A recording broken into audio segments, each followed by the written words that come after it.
नमस्कार मित्रांनो, सुस्वागतम. घरोघरी मातीच्या चुली या मालिकेच्या आजच्या भागामध्ये जानकी ऋषिकेश ओवी हे झोपलेले असतात, परंतु जानकीला जाग येते आणि ती आपल्या मोबाईलमधील जे काही आज कुस्तीची स्पर्धा झाली त्याचा व्हिडिओ बघत असते. तेव्हा तिच्या लक्षात येते की ऋषिकेशला अजून प्रॅक्टिस करण्याची खूप गरज आहे. म्हणून ती लगेच ऋषिकेशला उठवते. ऋषिकेश, आपल्याला अजून प्रॅक्टिस करण्यासाठी खूप गरज आहे आणि आत्ताच्या आत्ता आपल्याला प्रॅक्टिस करावी लागणार, कारण कुस्तीची स्पर्धा आपल्याला जिंकायची आहे. तेव्हा ऋषिकेश म्हणतो की जानकी, अगं काय झालं तुला, असे का बोलतेस? अगं जानकी, तूच तर म्हणाली होती की माझ्या ताकदीचा तुला अंदाज आला म्हणून, मग इतकं घाबरण्यासाठी काय झालं? आणि हे बघ, प्रश्न ताकदीचा नाही आणि तू काळजी करू नको, एकतर आपण सामना जिंकलेला आहोत ना. अगं तसे नाही की इतक्या वर्षातून मी आखाड्यात उतरलो तरी सुद्धा माझ्यातील पैलवान हा जिवंत आहेस ना. तेव्हा जानकी म्हणते की हो, ते सर्व बरोबर आहे, कारण उद्या तुमचा जो सामना होणार आहे तो त्या प्रताप बरोबर आहे आणि तो प्रताप मात्र. तेव्हा ऋषिकेश म्हणतो की हो, तो 3 वर्षापासून चॅम्पियन आहे. तेव्हा जानकी म्हणते, चॅम्पियनशिप तो कसा जिंकला हे तुम्हाला माहिती नाही. तेव्हा ऋषिकेश विचारतो की जानकी, नेमकं काय झालं, तुला कशाचं टेन्शन आलं? तेव्हा लगेच जानकी सांगू लागते की उद्या तुमची फायनल आहे, त्यामुळे देवी आईच्या मंदिरात मी फूल ठेवण्यासाठी गेले होते. तेव्हा जानकी जे काही घडले ते सर्व ऋषिकेशला सांगते. म्हणजे जेव्हा ती मंदिरात गेली होती तेव्हा सयाजी पाटील आणि जो प्रताप आहे ना, तो एकमेकांशी बोलत होते आणि तो डोळ्यात काहीतरी फेकणार असे खुणावून सयाजीरावांना सांगत होतं. हे जानकी एका झाडाच्या मागे लपते आणि सर्व काही ती ऐकून बघत असते. तेव्हा ऋषिकेश हे ऐकल्यानंतर जानकीला म्हणतो की अगं, सापळा रचून दे किंवा काही करून दे त्या सयाजीरावांना, मला काही फरक पडत नाही. अगं पण हे जे काही सयाजीराव करतो ते माझ्यासाठी आज काही नवीन नाही. अगं कॉलेजमध्ये असताना सुद्धा माझ्या विरुद्ध असे डाव खेळले गेले होते, मी त्यावेळी सुद्धा घाबरलो नाही आणि आज सुद्धा घाबरणार नाही. त्यामुळे उद्याचा जो सामना आहे तो अगदी जीव लावून मी खेळणार आहे. तेव्हा जानकी म्हणते की अहो, तुम्हाला कळत कसं नाही की हे प्रकरण दिसतं तितकं साधं नाही. 3 वर्ष त्याने सलग अशी चॅम्पियनशिप जिंकलेली आहे आणि त्यांनी कशी जिंकली आणि कशी त्याने सर्व काही हे चॅम्पियनशिप मिळवली याबद्दल मला सर्व काही माहिती आहे. आणि हे बघा, लगेच इंटरनेटवर मी काही त्या प्रतापचे व्हिडिओ शोधून काढले. अत्यंत बारकाईने मी लक्ष देऊन त्याचे व्हिडिओ बघत होते आणि तेव्हा माझ्या लक्षात आले की ह्या कुस्तीत सुद्धा एक गोष्ट मी बारकाईने बघितले. तेव्हा मात्र जी काही प्रतापराव आणि त्या समोर पहिलवान असतो त्यांची कुस्तीचा जो व्हिडिओ असतो तर तो ऋषिकेशला बारकाईने दाखवते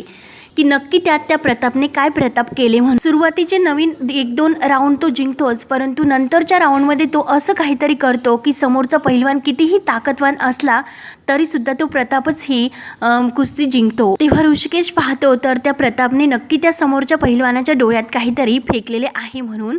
तेव्हा ऋषिकेश पूर्ण बारकाईने पाहण्याचा प्रयत्न करतो.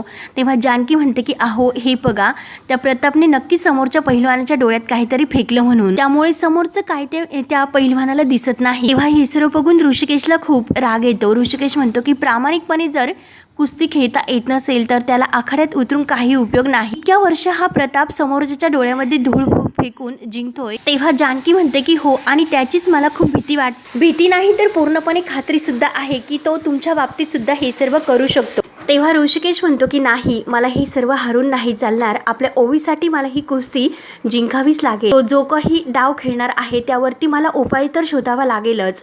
तेव्हा जानकी म्हणते की हो, उपाय तर मी शोधून काढला. त्याच्या डोळ्यामध्ये धूळ फेकून जिंकण्याचा प्रयत्न करतो, परंतु आपल्याला सुद्धा त्या चक्रव्यूहामध्ये प्रयत्न करतो. म्हणजे त्याने जो काही चक्रव्यूह रचलेला आहे तो आता आपण दोघांनी मिळून तो म्हणजे पूर्णपणे उद्ध्वस्त करायचा. तेव्हा ऋषिकेश विचारतो की हो, पण ते कसं? तेव्हा जानकी म्हणते की एक गोष्ट कायम लक्षात ठेवायची, तुमची जानकी जोपर्यंत तुमच्या सोबत आहे तेव्हापर्यंत जे काही अशक्य आहे ते शक्य होत राहील. तोपर्यंत ऋषिकेश तुम्ही कधीही सुद्धा हरणार नाही. त्यामुळे चला, तुम्ही माझ्या सोबत चला. तर जानकी ऋषिकेशच्या हाताला धरते आणि ऋषिकेशला बाहेर घेऊन अंगणात येते. तेव्हा ऋषिकेश विचारत असतो की जानकी, अगं काय हे? तेव्हा जानकी म्हणते की थांबा, सर्व काही सांगते, रुमाल द्या इकडे. तेव्हा जानकी रुमाल घेऊन ऋषिकेशच्या डोळ्याला तो रुमाल बांधतो. ऋषिकेशच्या काही लक्षात येत नसतं. तो जानकीला विचारत असतो की जानकी, अगं काय करतेस तू, हे नेमकं काय सुरू आहे तुझं? तेव्हा ती ऋषिकेशच्या डोळ्याला ती पट्टी बांधते आणि ऋषिकेश, जरा थोडासा धीर धरा, मी सर्व काही तुम्हाला एक्सप्लेन करते. आणि डोळ्याला पट्टी बांधल्यानंतर विचारते की ऋषिकेश, तुम्हाला काही दिसतं का?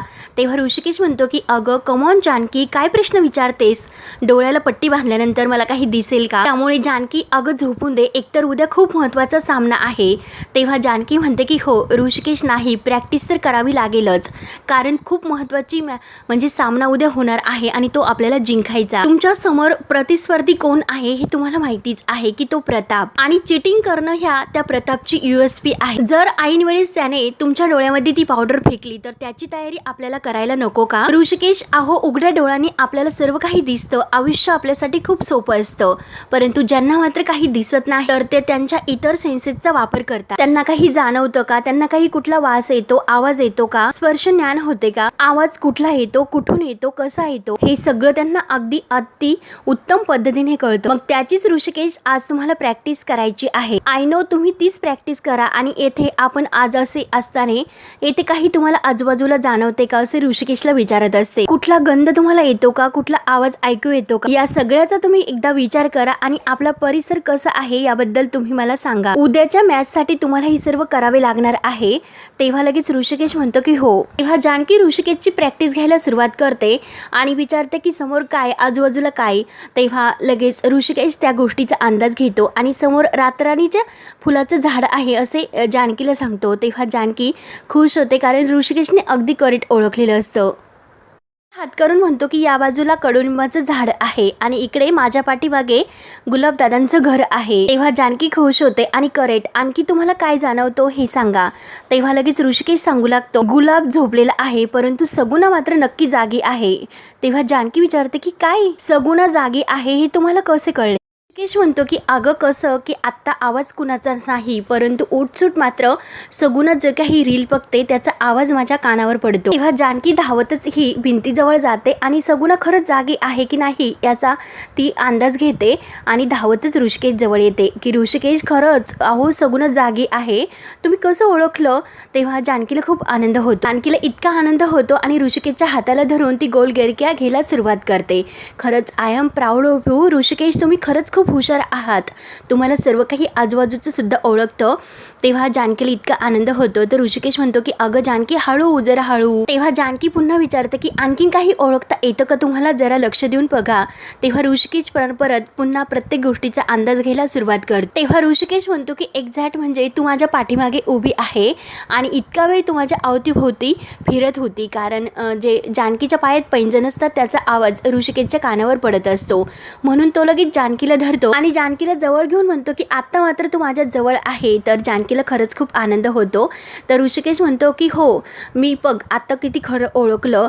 तर जानकी विचारते की अहो पण कसं ओळखलं? जानकीला खूप हसायला येतं आणि ऋषिकेशला सुद्धा. दोघे अगदी खुश असतात. ऋषिकेश डोळ्यावरची पट्टी काढतो आणि हे बघ जानकी तुझ्या पायातील पैंजण. आणि जानकीला खूप आनंद होऊन म्हणते की हो खरंच स्मार्ट आणि I am so happy Rishikesh, I am so happy. म्हणून ती पुन्हा ऋषिकेशच्या हाताला धरून गोल गिरक्या घ्यायला आनंदाने सुरुवात करते. ऋषिकेश, मला वाटलंच नव्हतं की इतक्या लवकर तुम्ही हे सर्व काही जज कराल म्हणून. तेव्हा लगेच जानकी थोडासा विचार करते आणि एक गोष्टीची काळजी मात्र मला आहे. तर ऋषिकेश विचारतो की कसली ग? तेव्हा जानकी म्हणते की हे बघा आजूबाजूचं जे काही वातावरण आहे म्हणजे येथे आता शांत आहे, त्यामुळे तुम्हाला ते ओळखणं अगदी सोपं गेलं, परंतु तेथे मात्र मैदानात आखाड्यात असं काही नसणार. असंख्य असं क्राऊड तेथे असणार आहे. लोकांच्या बोलण्याचा आवाज, टाळ्यांचा आवाज, खूप काही असा गर्दीचा आवाज तेथे असणार आहे, प्रचंड किरकस असा. आणि त्यात तुमच्या समोर तुमचा तो प्रतिस्पर्धी म्हणजे तो प्रताप. त्यासाठी ऋषिकेश तुम्हाला खूप काही अशी मन लावून आणखीन जोरात प्रॅक्टिस करावी लागणार आहे. पण ऋषिकेश तरी सुद्धा डोंट वरी, माझ्याकडे त्यावरती सुद्धा एक उपाय आहे. तर ऋषिकेश विचारतो की काय उपाय?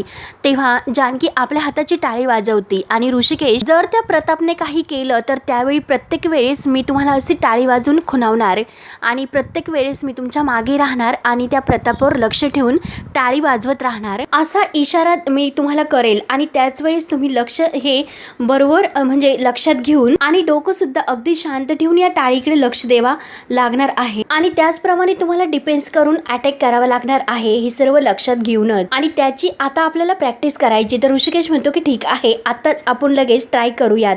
म्हणून जानकी पुन्हा ऋषिकेशच्या डोळ्याला पट्टी बांधते आणि एक बॉल हातामध्ये घेते आणि ऋषिकेश, मी तुम्हाला टाळी वाजवण्याच्या अगोदर हा बॉल तुमच्याकडे टाकणार आहे, म्हणजे मी टाळी वाजवल्यानंतर तुम्हाला हा बॉल कॅच करायचा. तर ऋषिकेश म्हणतो की ठीक आहे, तुम्ही तयार तर आहात ना. तर लगेच जानकी थोडंसं बाजूला जाते आणि टाळी वाजून जोरात तो बॉल ऋषिकेशच्या अंगावर फेकते.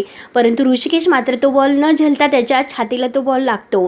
जानकी धावतच ऋषिकेश जवळ येते आणि काय लागलं तर नाही ना असे ती घाबरत विचारते. तेव्हा ऋषिकेश म्हणतो की 1 सेकंद पुन्हा सुरुवात कर आणि पुन्हा प्रॅक्टिसला सुरुवात करतात. जानकी म्हणते की ऋषिकेश काळजी घ्या आणि परत ती थोडंसं लांब जाते आणि टाळी वाजून ऋषिकेशच्या अंगावर तो बॉल पुन्हा फेकते. परंतु ऋषिकेश मात्र पुन्हा तो झेलता त्याच्या छातीला तो लागतो. असे करता करता 2-3 वेळेस होतात, तरी सुद्धा काही ऋषिकेश व्यवस्थित त्याची प्रॅक्टिस होत नाही आणि शेवटी तो बॉल न झेलता त्याच्या छातीला पुन्हा लागतो.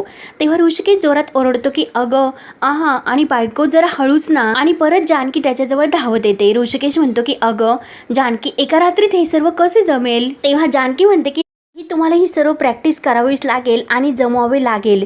तुम्ही हे सर्व ओवीसाठी करतात ना. तेव्हा ऋषिकेश म्हणतो की जानकी 1 मिनिट, मी तयार आहे, आपण पुन्हा एकदा ट्राय करूया. तेव्हा ऋषिकेश रेडी बोलतो तर जानकी त्याच्या हातामध्ये हात देऊन ऑल द बेस्ट करून पुन्हा ती प्रॅक्टिस करायला सुरुवात करतात. तेव्हा ऋषिकेश आणि जानकी पुन्हा जोराने प्रॅक्टिस करायला सुरुवात करतात. परंतु ऋषिकेश मात्र आता ती प्रॅक्टिस करून करून व्यवस्थित काही तो बॉल झेलायला शिकतो. तेव्हा जानकीला खूप आनंद होतो आणि जानकी पुन्हा पुन्हा त्याची अशीच प्रॅक्टिस घेऊन त्याला सर्व काही लक्षात आणून देण्याचा प्रयत्न करत असते आणि एकीकडे जाते, पुन्हा टाळी वाजवते आणि तो बॉल फेकते. दुसरीकडे जाते आणि पुन्हा टाळी वाजवून ती इशारा करून तो बॉल फेकते. परंतु ऋषिकेशची मात्र प्रॅक्टिस आता व्यवस्थित झाल्यामुळे त्याला सर्व काही अगदी अलगद जमायला लागतं. परंतु जी काही सगुणा असते तर सगुणाला हे सर्व काही लक्षात आल्यानंतर ती लगेच नेमकं यांचं काय सुरू आहे तर ती डोकावून चोरून बघत असते. जानकी आणि ऋषिकेशची प्रॅक्टिस ही जोमाने सुरू असते. तो सगुणा ही सर्व बघून ऐश्वर्याला फोन लावण्याचा प्रयत्न करते आणि लगेच बाजूला निघून जाते. परंतु ऋषिकेशला मात्र व्यवस्थित सर्व काही अगदी जमायला लागल्यामुळे जानकीला मात्र खूप आनंद होतो आणि तसतशी जानकी अगदी प्रोत्साहित होऊन ऋषिकेशची प्रॅक्टिस घालायला सुरुवात करते. जानकी खुश होऊन म्हणते की व्हेरी गुड, आता व्यवस्थित तुम्हाला जमायला लागले ऋषिकेश, म्हणून जानकी खूप खुश होते. तेव्हा ऋषिकेश विचारतो की जानकी आता पट्टी काढू का. जानकी म्हणते की नाही ऋषिकेश, आता यापुढे तुम्ही मला सहज अगदी शोधू शकतात, अगदी रात्रीच्या अंधारात सुद्धा. तेव्हा ऋषिकेश म्हणतो की हे असं डोळ्याला पट्टी लावून. जानकी म्हणते की हो ऋषिकेश.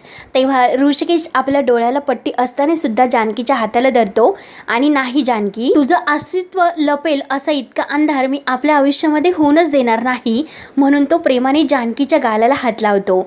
जानकी खूपच खुश होते आणि जानकी परत ती ऋषिकेशची प्रॅक्टिस घेते. तर ऋषिकेशला मात्र अगदी सहजपणे आता तो बॉल झेलता यायला लागलेला असतो. जानकीला ते सर्व बघून इतका आनंद होतो. जानकी धावतच येते आणि ऋषिकेश म्हणून ऋषिकेशला अगदी प्रेमाने जोराची मिठी मारते.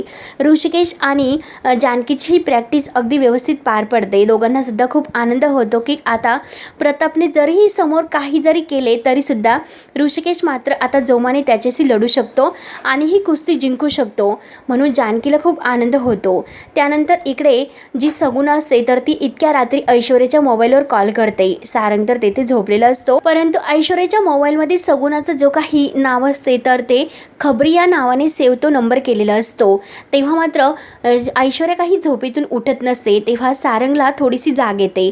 सारंग म्हणत असतो की ऐश्वर्या ऐश्वर्या, परंतु ऐश्वर्या मात्र उठायला तयार नसते.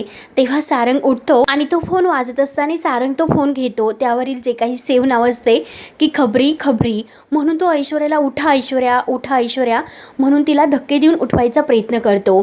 ऐश्वर्या तर गाढ झोपेत असते. ऐश्वर्या झोपेतच म्हणते की अहो कंपनीचा फोन असेल जाऊन द्या, तुम्ही सुद्धा झोपा, नका फोन घेऊ. तेव्हा सारंग म्हणतो की नाही ऐश्वर्या, कोण खबरीचा फोन आहे. तर खबरी म्हटल्यानंतर ऐश्वर्या तटकन उठून बसते आणि लगेच सगुणाचा फोन घेते, परंतु फोन मात्र ती काही उचलत नसते. तेव्हा सारंग विचारतो की खबरी कोण आहे. तेव्हा ऐश्वर्या म्हणते की अहो खबरी नाही काबरी. तेव्हा सारंग विचारतो की म्हणजे काय. तर ऐश्वर्या म्हणते की अहो माझी एक मैत्रीण आहे ना लंडनची, तिचा हा फोन आहे. तेव्हा सारंग म्हणतो की इतक्या रात्री त्यांनी फोन केला का. तेव्हा ऐश्वर्या म्हणते की अहो येथील रात्र तिकडे कुठे रात्र असते, तेथे तर दिवस असतो आणि तिने मला तेथील जे काही आहे ते सांगण्यासाठी फोन केला असेल. परंतु सारंग सॉरी मी तुम्हाला डिस्टर्ब केलं, तुम्ही झोपा आता, मी तिच्याशी जरा बोलून येते. सारंग म्हणतो की हो हो नक्की बोला आणि सारंग परत आपल्या सोप्यावर येऊन झोपतो. ऐश्वर्या परत दरवाजा लावून घेते आणि सारंग तुम्ही झोपा असे बोलून ती बाहेर बोलण्यासाठी हॉलमध्ये येते आणि फोन उचलते की अगं बोल काय झाले. तेव्हा सगुणा म्हणत असते की मॅडम अहो किती वेळ फोन उचलण्यासाठी, मी केव्हाच तुम्हाला कॉल करते. ऐश्वर्या म्हणते की अगं बोल ना पटकन काय झाले ते, इतक्या रात्री तो फोन कशाला केला होता. तेव्हा सगुणा म्हणते की अहो ते ऋषिकेश आहे ना आणि जानकी वहिनी राजा राणी सारखं अगदी अर्ध्या रात्री ते एकमेकांसोबत आधी कोशिंबीर खेळतात, अगदी नवीन लग्न सारखे झाल्यासारखं वागतात, एकमेकांच्या भेटीत काय येतात, एकमेकांमागे पळतात काय, धावतात काय. यांना तर 8 वर्षाची यांच्या पदरात मुलगी आहे, तरी सुद्धा असे नवनवीन काय रोमॅन्टिकपणा, एकमेकांच्या प्रेमात काय पडतात, असं काही सुचतं का. एकमेकांना काय पळतात आणि ते ऋषिकेश दादा डोळ्याला पट्टी बांधून जानकी वहिनीच्या मागे काय पळतात, जानकी वहिनी त्यांच्याकडे बॉल काय फेकते आणि ऋषिकेश दादा तो बॉल काय खेळतात झेलतात. तेव्हा ऐश्वर्या तर झोपेत असते. ती सगुणाला विचारते की काय नक्की त्यांचं काय चाललं तरी काय, म्हणजे ते एकमेकांबरोबर आधी कोशिंबीर खेळतात की डॅशिंग बॉल. तेव्हा सगुणा म्हणते की हो जानकी वहिनी त्यांच्याकडे बॉल फेकून त्यांना मारते आणि टाळी वाजवते, तर ऋषिकेश दादा त्या टाळीच्या आवाजाने तो बॉल झेलतात आणि परत तो बॉल धरतात की काय काय त्यांचे वेडे चालले. खरंच मला काही कळत नाही, परंतु त्यांचा हा वेडेपणा बघू मला तर खूप कंटाळा आला बाई, म्हणून मी तुम्हाला लगेच फोन केला आहे. तेव्हा ऐश्वर्या म्हणते की अगं सगुणा तू रात्री 2 वाजता हा सर्व मूर्खपणा सांगण्यासाठी मला फोन केला का. अगं मी तुला काय सांगितले होते की जी काही त्यांची खबर बातमी आहे ती मला सांग, परंतु सारखं असं उठसूट करून फोन कर मला सांगत बसू नको, जे काही महत्त्वाचं आहे तेच फक्त फोन करून मला सांगत जा आणि जर महत्त्वाचं नसेल तर रात्री फोन करून माझी झोप मात्र खराब करायची नाही. चल बावळट कुठली, फोन ठेव आता. म्हणून ऐश्वर्या ही सगुणावरच खूप रागावते. तेव्हा ऐश्वर्या रूममध्ये येते, परंतु अगोदर मात्र तिला सगुणाचं जे काही बोलणं आहे ते अगदी म्हणजे व्यवस्थित वाटत नाही, परंतु आतमध्ये आल्यानंतर ती विचार करते आणि तिला सयाजी पाटलांचं जे काही बोलणं आहे ते आठवतं की जो काही प्रताप आहे तो एकदा सर्व काही सामने तर जेव्हा हरायला लागतो तेव्हा तो समोरच्याच्या डोळ्यामध्ये अशी काहीतरी धूळ फेकतो की नक्की तो कुस्तीची जी काही स्पर्धा आहे ती तो जिंकतो आणि समोरच्या पैलवानाला मात्र तो काहीच कळून देत नाही, असे कोणते तरी पावडर तो त्याच्या डोळ्यामध्ये फेकतो. तेव्हा हे जे काही बोलणं आहे तर ते ऐश्वर्याला जेव्हा लक्षात येतं तेव्हा ती विचार करते की म्हणजे जानकी आणि ऋषिकेश सुद्धा असंच काहीतरी खेळतात असे सगुणाने सांगितले, म्हणजे नक्की त्यांना आमच्या प्लॅनबद्दल कळले की काय. म्हणून ऐश्वर्याला खूप टेन्शन येतं. त्यानंतर दुसऱ्या दिवशी इकडे रणदिव्यांच्या घरामध्ये सुमित्रा ही मस्त तयार होऊन कुठेतरी निघते, परंतु आजी मात्र राम असं काहीतरी जप करत असते आणि लगेच तिचे सुमित्राकडे लक्ष जाते आणि जोरात उठते की काय ग सुमित्रा, अगं कुठे निघालीस. तेव्हा सुमित्रा लगेच थांबते आणि आई अगं तूच तर कायम आम्हाला शिकवले की काही कामासाठी जर आपण महत्त्वाच्या जात असेल तर असे मागून हटकायचे नाही म्हणून, आणि जेव्हा आम्ही ही चूक करत होतो तेव्हा तर तुझ्या हातचे रट्टे सुद्धा आम्ही खाल्ले आणि आज तर तूच मला विचारते की कशाला अगं आई मला जाताना तू अडवलेस. तेव्हा आजी म्हणते की हे बघ इतकं मोठं लेक्चर देण्यापेक्षा एका शब्दात जर मला सांगितलं असतं तर ते मला कळालं असतं. आणि परत आजी विचारते की काय सुमित्रा अगं कुठे चाललीस, तर सुमित्रा म्हणते की देवळात.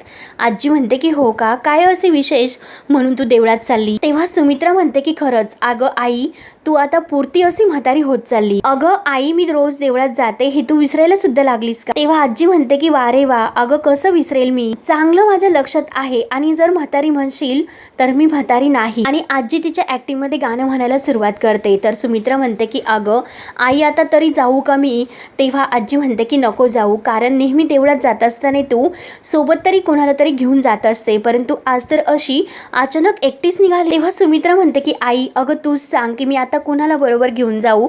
एकतर सारंग आहे तो खताच्या काही गोण्या आणण्यासाठी गेला आणि सौमित्र तर त्याची कुठल्या तरी क्लायंट बरोबर ऑनलाईन मीटिंग सुरू आहे आणि जर अवंतिकाला उन्हात नेलं तर तिला त्रास होतो, चक्कर येते. मग तूच सांग की आई मी कुणाला बरोबर घेऊन जाऊ. तेव्हा आजी म्हणते की अगं तुला कशाला हवेत इतकी बिजी माणसं लागतात हे बघ. आणि तेवढ्यात ऐश्वर्या तयार होऊन खालीच येत असते. आजी लगेच तिच्याकडे बोट दाखवते आणि हे बघ आपली गुंडी आहे ना. ऐश्वर्या तर ऐश्वर्या त्यांच्या जवळ येते. तर आजी म्हणते की ऐश्वर्या अगं ये.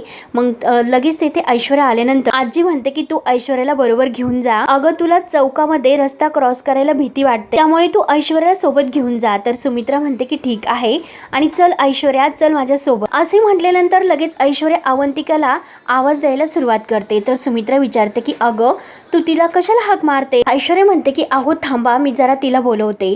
तेव्हा सुमित्रा म्हणते की अगं तिला उन्हाचा त्रास होतो, तू कशाला बोलवतेस.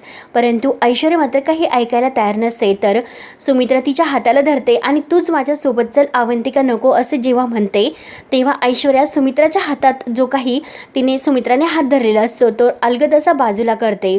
तेव्हा सुमित्रा तर धक्क्याने त्या ऐश्वर्याकडे बघत असते. तर आजीसुद्धा हे सर्व बघत असते. तेव्हा मात्र सुमित्राच्या सर्व काही लक्षात येतं की ऐश्वर्याचा जो काही स्वभाव आहे तो. तेव्हा लगेच हा भाग येथे संपतो. पुढील भागामध्ये कुस्तीची स्पर्धा ही सुरू झालेली असते आणि ऐश्वर्याच्या सर्व काही लक्षात आलेलं असतं की जानकी टाळ्या वाजवते आणि ऋषिकेशला इशारा करते. तेव्हा म्हणजे जो ऋषिकेश असतो तो प्रत्येक क्षणाला टाळी वाजवल्यानंतर प्रतापला खाली पाडत असतो. ऐश्वर्याचे हे लक्षात आल्यानंतर ती मुद्दाम जे तेथे सर्व लोक जमलेले असतात ना तर लगेच खरंच वाव खरंच काय सामना खेळतो, टाळ्या वाजवा म्हणून सर्व लोकांना ती टाळ्या वाजवायला सांगते.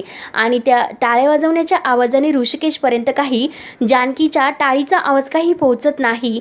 आणि तेवढ्यात त्याच संधीचा फायदा घेऊन प्रताप लगेच त्या ऋषिकेशच्या डोळ्यामध्ये ती पावडर टाकतो आणि ऋषिकेशला दिसेनासे होते.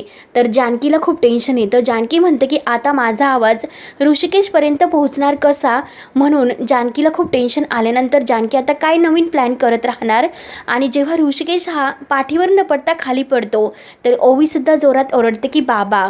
तेव्हा मात्र जानकीला आता खूप मोठा धक्का बसतो की नेमकं आता करू तरी काय. ऐश्वर्याचे तर अगदी मनासारखं होत असतं, परंतु शेवटच्या क्षणाला जानकी असा काहीतरी गेम खेळून आपल्या ऋषिकेशला या कुस्तीचे पारितोषिक मिळूनच देते. तेव्हा आता पुढे काय काय होत राहणार हे पाहण्यासाठी आपल्या चॅनलला नक्की सबस्क्राईब करत राहा. धन्यवाद.